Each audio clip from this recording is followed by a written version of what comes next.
Полни раце работа имаат медицинските екипи на итната медицинска помош деновиве за време на новогодишните прослави, вели доктор Анита Димеска, директорка на итната медицинска помош. Доктор Димеска нагласува дека ако во минатото повиците за помош на алкохолизирани лица биле зачестени за време на новогодишната ноќ, во последно време со трендот за славење на предновогодишни прослави се повеќе добиваат повици за алкохолизирани пациенти на кои им укажуваат прва помош, а дел од нив ги препраќаат и на клиниката за токсикологија. Дел од нашата работа изминатиот период, односно изминативе 10 до 15 дена, се интервенции во рестораните, во кафулињата и така натаму, каде што се среќаваме со колапси, со алкохолизирани лица и лица кои што имаат потреба од моментална акутни состојби, кои што имаат потреба од нас во тој период, од медицинска нега. Доктор Димеска особено апелира до родителите на малолетници да внимаваат на своите деца за време на новогодишната ноќ,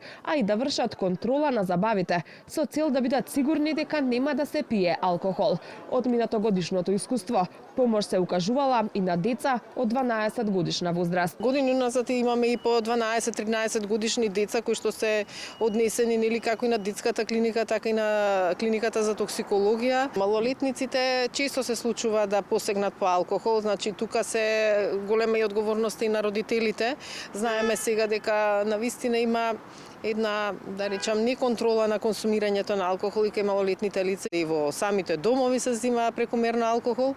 И во тој контекст еден апел поготово за малите, за малолетните кои што имаат низок праг на толеранција према алкохолот, навистина да не посегаат по алкохол. И оние возрастните кои што ке посегнат по алкохол, да тоа биде се умерено, како и со алкохолот и со храната. За време на новогодишната ноќ, итната медицинска помош ке работи со зголемен број тимови, а ке има и екипа на плоштад Македонија за време на централната прослава.